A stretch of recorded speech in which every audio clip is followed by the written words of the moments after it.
V mene Boha Otca i Syna i Ducha Svätého. Amen. S úctou a vážnosťou si, milí bratia, milé sestry, vypočujte slová písma svätého, ako ich nachádzame napísané v 2. liste apoštola Petra v 1. kapitole v 21. verši, takto znejúce. Lebo nikdy z ľudskej vôle nepovstalo proroctvo, ale Duchom Svätým vedení hovorili svätí ľudia Boží. Amen. Vážené nábožné kresťanské zhromaždenie, milí bratia, milé sestry v Pánovi, svetodušné sviatky, ktoré po tieto dni slávime, nám pripomínajú, že cirkev kresťanská vznikla z moci Ducha Svätého. Apoštolovia hovorili tak, ako im Duch dával hovoriť, tak ako čítame v slovách písma svätého, tí, čo ochotne prijali Petrove slová, dali sa pokrstiť. Pán privádzal a pridával na každý deň tých, ktorí boli zachránení. No a ani dnes tomu nemôže byť inak. Aj my vyznávame tak, ako aj doktor Martin Luther, náš reformátor, vyznal: verím, že ja zo svojho vlastného rozumu a zo svojej sily nemôžem v Ježiša Krista, môjho Pána, veriť ani k nemu prísť, ale že ma Duch Svätý evanjeliom povolal, svojimi darmi osvietil, v pravej viere posvetil a zachoval. Možno sa mnohí dnes pýtame, či už dnes medzi nami Duch Svätý nepôsobí. Vidíme, že medzi nami dnes neraz veriaci skôr ubúdajú ako pribúdajú, tak možno niektorí povedia, že dnes už asi Duch Svätý nepôsobí. Na cirkev veľa ľudí hľadí ako na skostnatelú a bezduchú organizáciu či inštitúciu plnú formálností, z ktorej sa Duch Svätý už vytratil. Vznikajú tak neraz letničné hnutia, ktoré sa snažia obživiť cirkev. Často tak lákajú mladých, doslova opakujú práve udalosti, ktoré sa stali v Jeruzaleme v 50. deň po Ježišovom vzkriesení na sviatky zvané letnice. Neraz je to však len o tom, že modlitbami a najmä piesňami uvádzajú veriacich do akejsi náboženskej extázy a tí sa tak stávajú nástrojom Ducha Svätého, ktorému prepožičiavajú svoje ústa, Božie posolstvo zvestujú a prorokujú v cudzích, neznámych jazykoch. Otázkou ale je, či je toto tá správna cesta k duchovnému obživeniu cirkvi. Možno sa nám zdá, že naše kázne sú nezaujímavé, málo pútavé, možno plné moralizovania a strohého deklarovania vieroučných pravd.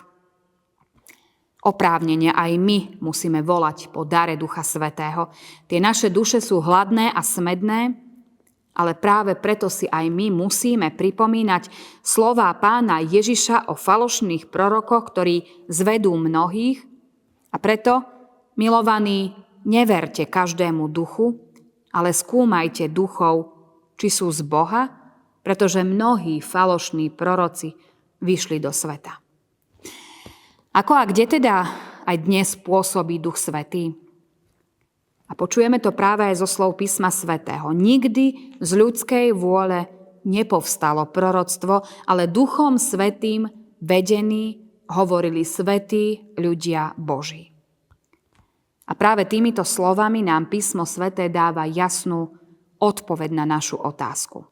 Duch Svätý prichádza k nám v Božom slove, pretože ono je Duchom Svätým inšpirované, vedie nás ku Kristovi a tak buduje cirkev. Kto chce mať duchovné požehnanie z Biblie, musí vedieť, ako vznikla. Napísali ju Duchom Svätým vedení svätí ľudia Boží. Jedni veria, že každé slovo, dokonca každé písmeno v Biblii je Duchom Božím nadiktované. Tu akoby tí ľudia, písatelia, boli iba nástrojom na vykonávanie vyššej moci. Takáto viera vedie k náboženskému fundamentalizmu a často k fanatizmu. Je však aj druhé chápanie slov písma svätého. Tu nejde o tzv. Verbálnu inšpiráciu písma, ale o to, že Duch Svätý si vybral autorov biblických kníh za svojich svedkov. Posolstvo Božie prešlo ich osobnosťou, stalo sa ich zážitkom a oni potom vydávajú svedectvo. Toto je, milí bratia, milé sestry, tzv. Reálna či vecná inšpirácia písma svätého. Apoštolovia o tom svedčia, čo počuli, čo na vlastné oči videli, čo sa im ruky dotýkali, alebo čoho sa im ruky dotýkali. Sú presvedčení, že vyznanie viery v Ježiša Krista nemôže nikto povedať inak, ak len nie v Duchu Svetom. Aj my sme dnes obohatení posolstvom písma svätého o Božej láske, ktorá bola zjavená v Ježišovi Kristovi, našom Spasiteľovi. Slovo Božie privádza totiž ku Kristovi. Keby sme, milí bratia, milé sestry, všetko to, čo je v Biblii napísané, považovali za doslovne Duchom Božím nadiktované, dostali by sme sa do veľkých ťažkostí. Práve preto to mnohí ľudia nechcú v Boha veriť. Martin Luther označil Bibliu za kruh, ktorého stredom je Kristus. A takto to učím aj konfirmandov, že hlavnou myšlienkou celej Biblie je Boží plán záchrany hriešného človeka, a to prostredníctvom Ježiša Krista.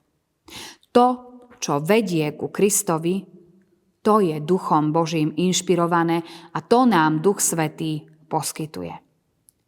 Pán Ježiš sám povedal, že písma vydávajú svedectvo o ňom. Príbehy starej zmluvy nás povzbudzujú k viere.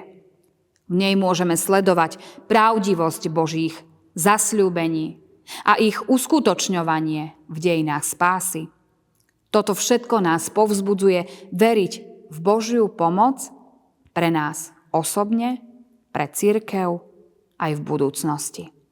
Takto cez slovo Božie pôsobí na nás Duch Svätý, lebo nás vedie ku Kristovi. Apoštol Pavel mal veľké nepríjemnosti s cirkevníkmi v Korinte, ktorí chceli netrpezlivo vidieť účinky Ducha Svätého na sebe a aj na iných. A preto radi aj oni hovorili v extáze cudzími, nezrozumiteľnými jazykmi, prorokovali, slovo Pána Ježiša doplňali, často jeden cez druhého vykrikovali, seba považovali za hodnejších od druhých. Týmto ale rozdeľovali cirkevné spoločenstvo. A preto im apoštol Pavel napísal, kto neznámym jazykom hovorí, seba buduje, ale kto prorokuje, cirkev buduje. Aj my musíme, milí bratia, milé sestry, spájať, nie rozdeľovať. Budovať hmotne, ale najmä duchovne. Spájať v jednu rodinu zastrašených, ľahostajných, tých, ktorí si o sebe myslia viac ako treba. A to všetko trpezlivým zvestovaním, vyučovaním, karhaním, napomínaním i potešovaním. Takto aj my získame prítomnosť Ducha Svätého. Mnoho ľudí si neraz myslí, že tie napomínania od našich duchovných pastierov sa nás netýkajú. Neraz sa nás aj dotknú a bolia nás, ale nie je to tak.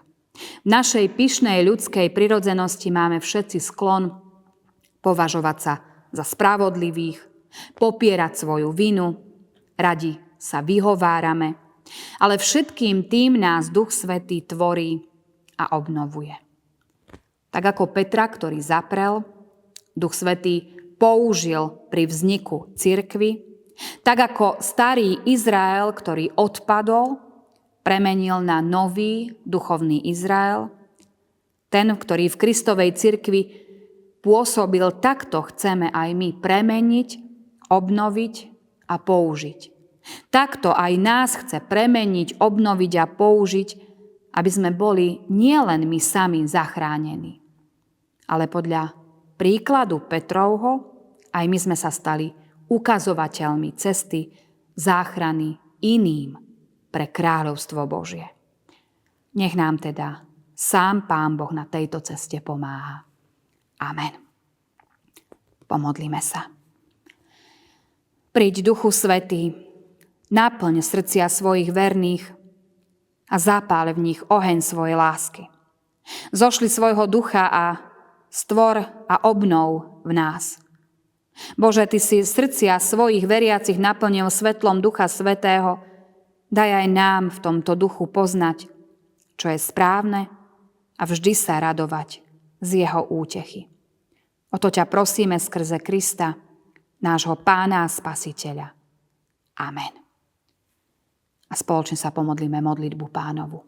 Otče náš, ktorý si v nebesiach, posväť sa meno Tvoje, príď kráľovstvo Tvoje. Buď vôľa Tvoja, ako v nebi, tak i na zemi. Chlieb náš každodenný daj nám dnes a odpusť nám viny naše, ako aj my odpúšťame vinníkom svojim. I neuvoď nás do pokušenia, ale zbav nás zlého, lebo Tvoje je kráľovstvo, i moc, i sláva na veky. Amen. Sláva Bohu Otcu, i Synu, i Duchu Svätému, ako bola na počiatku, i teraz, i vždycky, i na veky vekov. Amen. Milosť Pána nášho a Spasiteľa Ježiša Krista, láska Božia, dar a účastenstvo Ducha Svätého, nech ja zostáva so všetkými nami teraz i na veky vekov. Amen.